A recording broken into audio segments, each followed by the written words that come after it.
Nigeria is at a pivotal time in its political landscape. My guest today is no stranger to controversy. As a matter of fact, some claim that he thrives in the energy of it all. Stay tuned to find out who. My name is Osasu. Welcome to today's episode.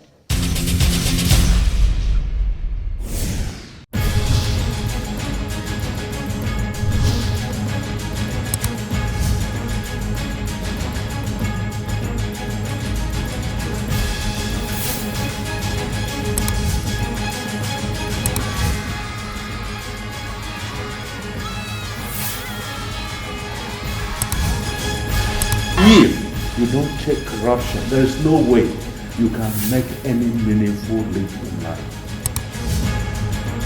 We talk about the stomach infrastructure policy. Stomach infrastructure is simply about the welfare of the people, coming to the level of the people. And the mere fact that you are a minister does not make you to be criminal. No court of law has convicted them.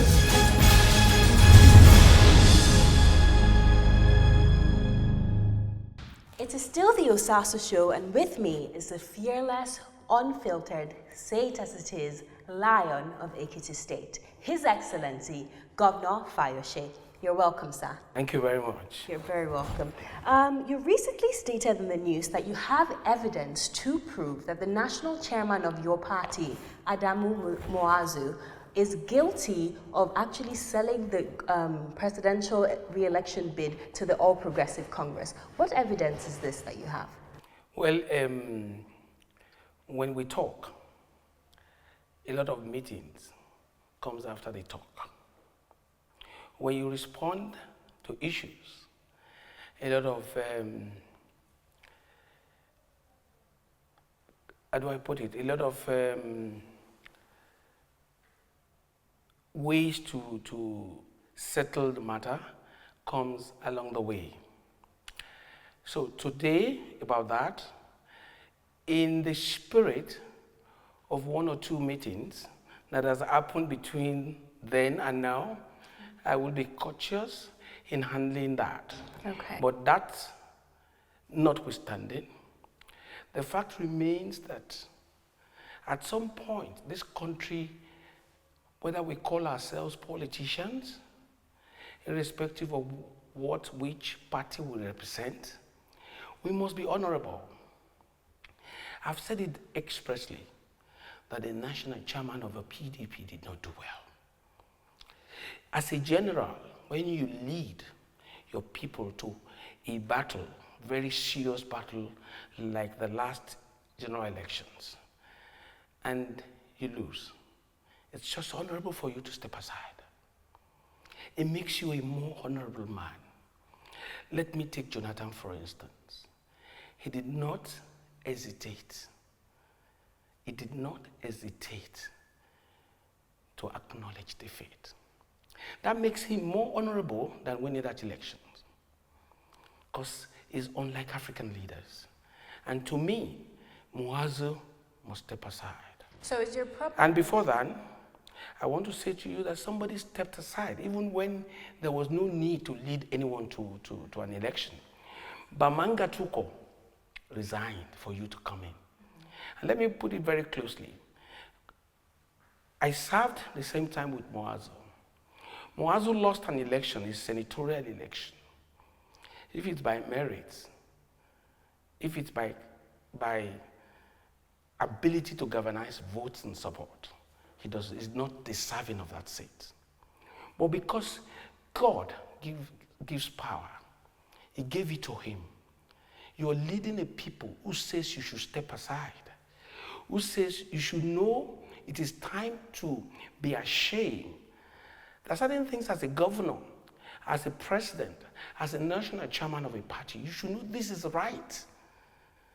Pressures might come, interest might come, might tell you don't do this, like the president did and he threw in the towel and made him honorable. So is your issue with Muazu the fact that he's not stepping aside after losing the election, or are your claims that he sold the re-election bid of President Goodluck Jonathan to the All Progressive Congress? Did he sabotage the party? Let me tell you three things. Mm-hmm.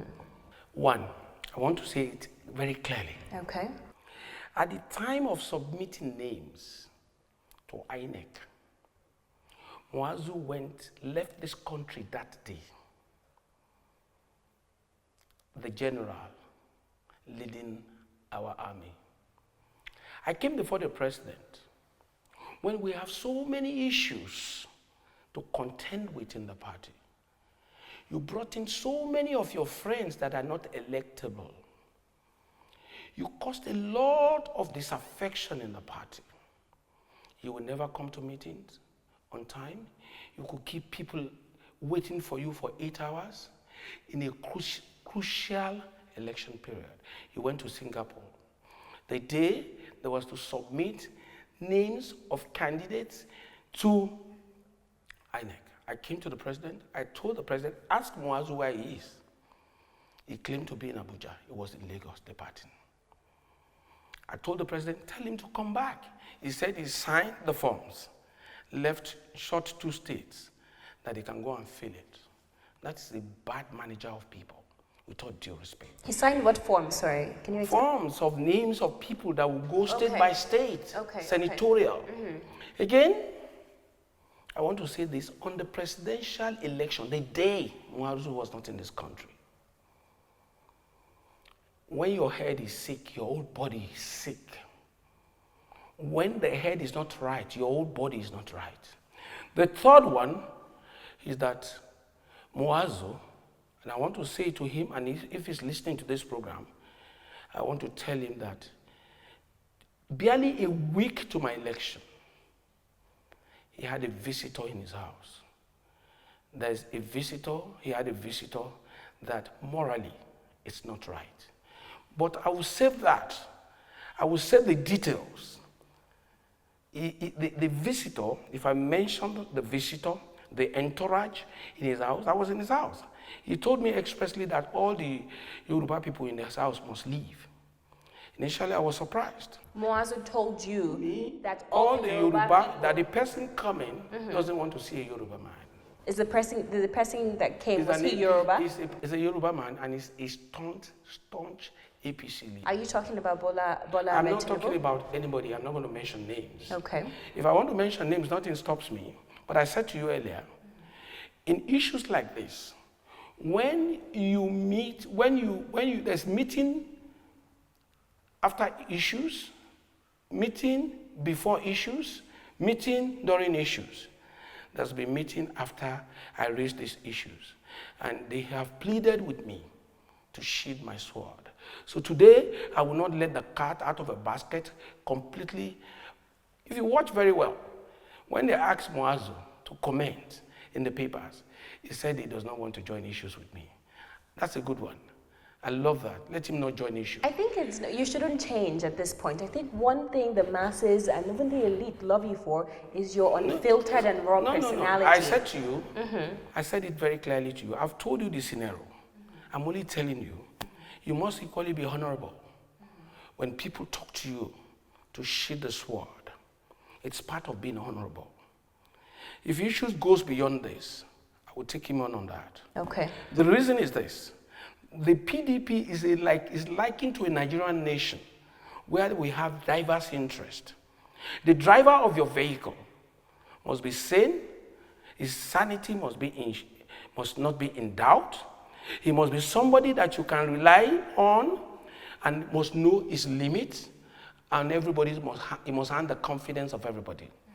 Muazu currently did not do well in this last election. I will leave it like that.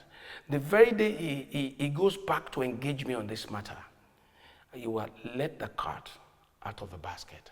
We are talking about the future of so many people. We've put in so much in this party. I have put in personally. You see, when people talk about me, when the National Working Committee came out and they were saying all sorts about me. Let me tell you, I'm a man who says and do. I won my election landslide for the president. I won't go to work in Bauchi. In Bauchi State, we have the national chairman, who is like the president of the PDP. You have the minister of Federal Capital Territory for 6-7 years, and you have the governor of the state PDP, we did not get 5% of the vote there. Even if they come back to tell us that somebody wrote the result, why did they not write it? Would I go back and tell my father that my mate beat me or slapped me and I came back crying? In my state, I won for Jonathan landslide. I won all the senators, all the Senate seats. I won all the 6 House of Reps seats. I won all the 26 House of Assembly. I'm a man that has the right followership. I can talk authoritatively because I'm on the ground. A lot of politicians today want votes of people they can't equally touch their arms or their palms, or they can't shake publicly. I am talking because I have the backing of my people. Even in my crisis, even in the controversies, even in the challenging, daunting problems of impeachment, of Supreme Court, of election, I keep flooring them. You understand? If they do election without due respect, I am not giving to saying things and making noise, blabbing. No. Whether you call me controversial, that doesn't give me. It's meaningless. Why are they mentioning my name all the time if I'm not the problem? I'm the problem. I'm the issue. In the Southwest Belt, Tinubu is a force, I'm a force. Let them not promote me in the papers. It doesn't bother me. Write anything you like, I don't read. You don't acknowledge chairs until you have finished the race. I am a nation, listen to this, a nation of Israel in the midst of his enemies. But Israel nation will always win the battle. Your Excellency, let's take a break on that quote. We'll be right back on the Osasu Show.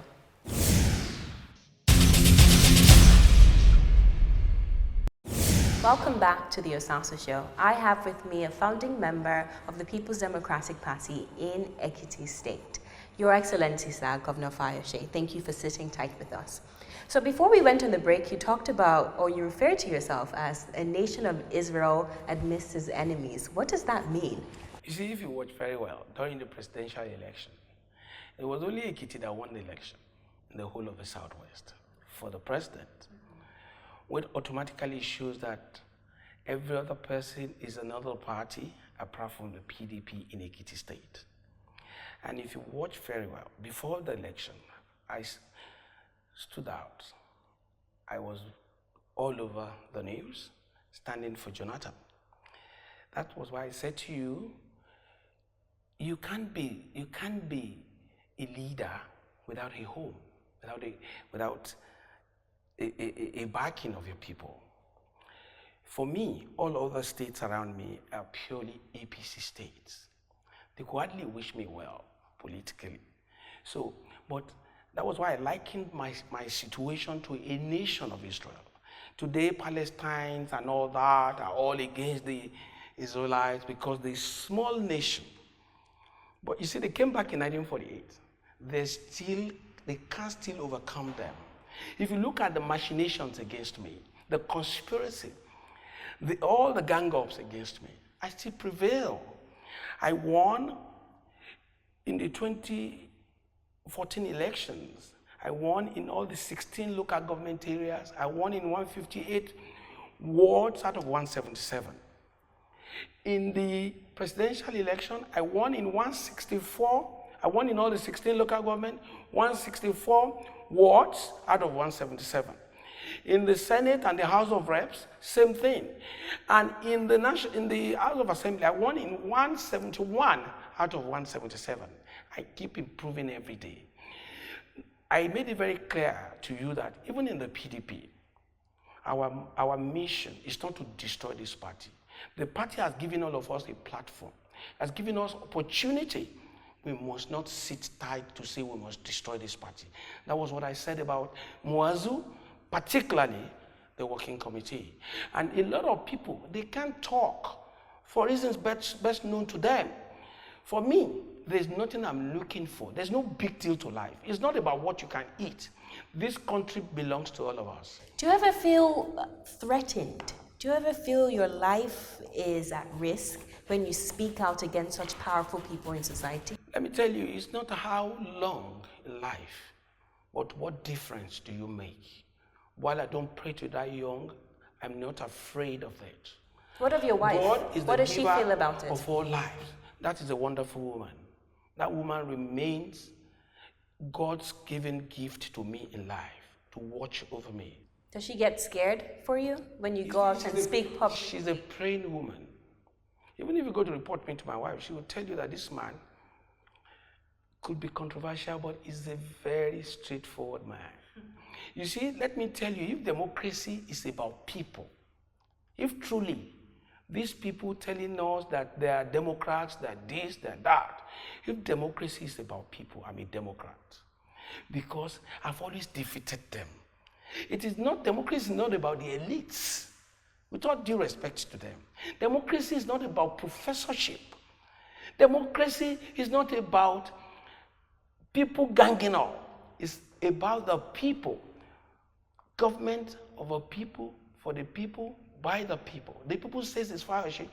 Let me remind you, there was a conspiracy that took me out of office in 2006. They didn't want me to do a second term. So they came together, lying and putting everything together. At the end of the day, they got me out. I left Ekiti on the 16th of October. Listen to this.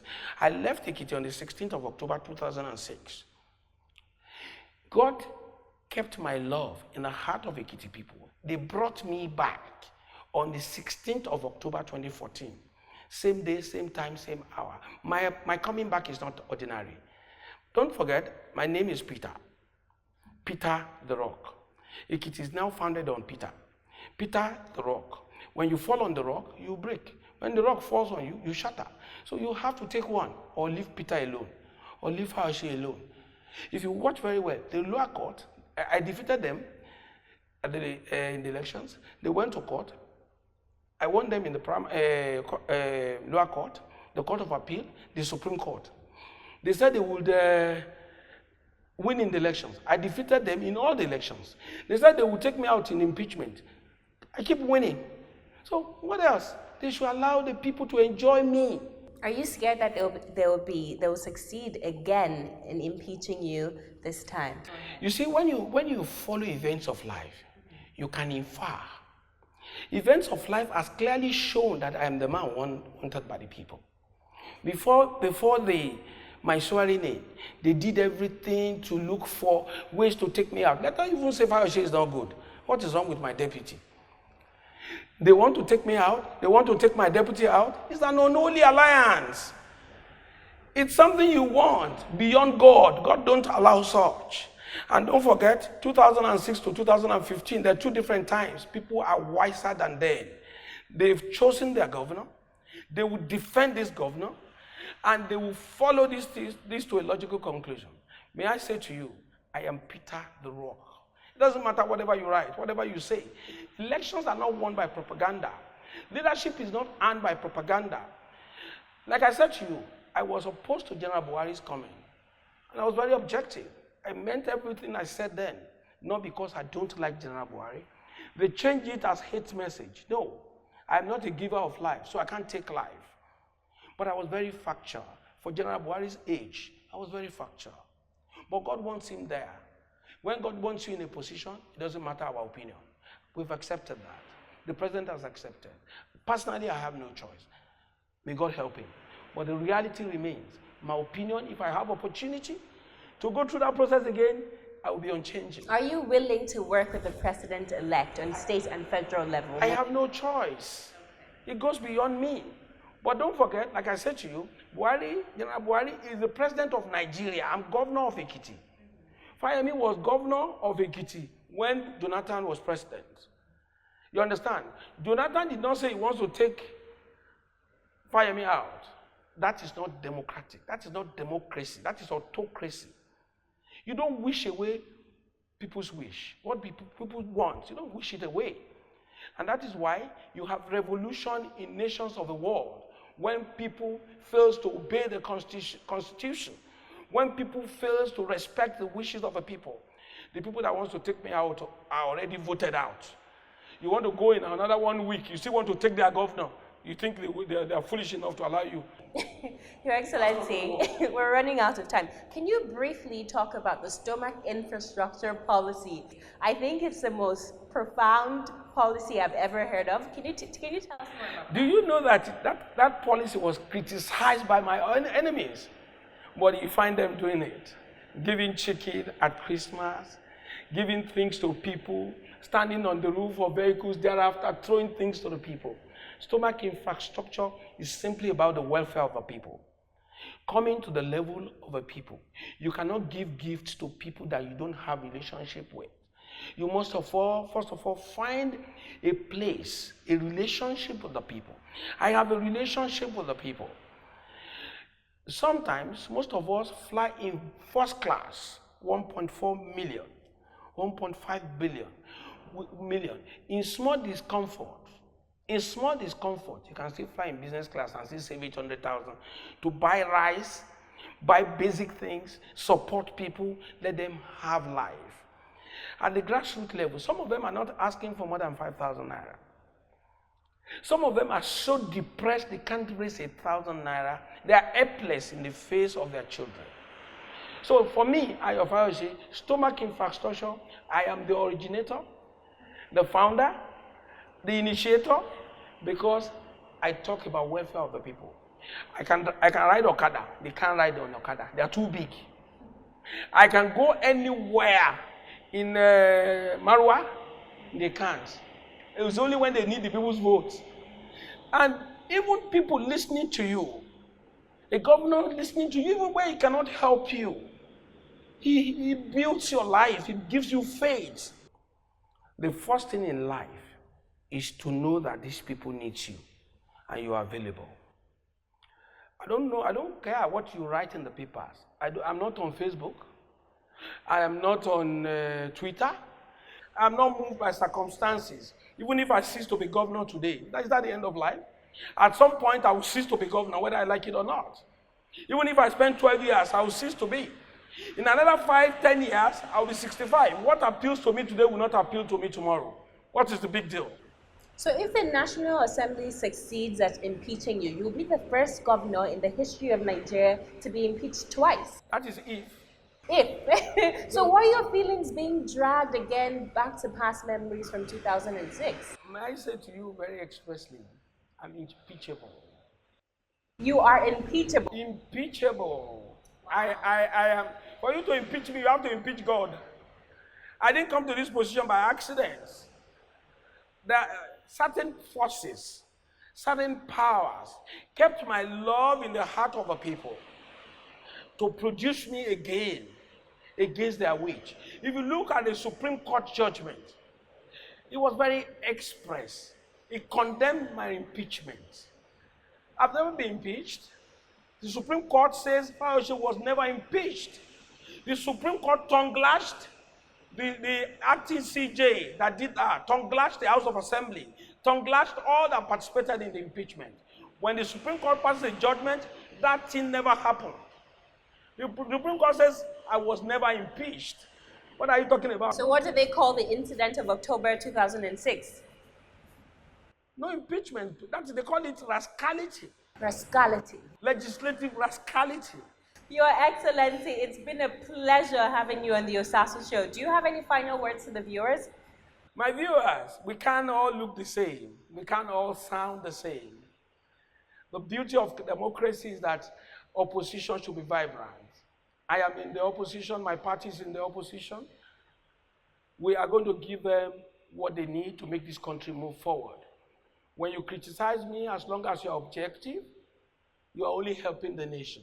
They should be ready to be criticized. They should be ready to objectively allow this country to run its course. They must obey the rule of law. They must not come with two faces. They must not be Democrats on the pages of newspapers. They must be Democrats in and out of office. They must allow this country, they must live by example. If you say Jonathan is not good, we want to see how far you will go. We want to see employment coming. We want to see this light improved upon. Don't come and tell us stories, stories. Nigerians will say, no, we voted PDP out because we think you have the magic wand. They should do the magic. They should let us have money to spend. Our wards should get jobs. They must equally help us with this electricity because they have the answer to it according to them. They must give our pupils, our wards, 1 meal per day. They promised it. They must bring Chibok girls. They must not take away the subsidy that they condemned for so long. I love them being in power, but they will get a very nice, robust opposition from us. Unfortunately, we have to wrap up right now, but it's been enlightening having Governor Fayose on the show. We hope you do join us next time when we call on you. Anytime, any day. Thank you so much, Your Excellency. Join us same time next week as we have another interesting guest on the Osasu Show. For me, it is bye for now, and from His Excellency, thank you very much. See you again. Fayose, Governor of Ekiti, and God be with you. take care.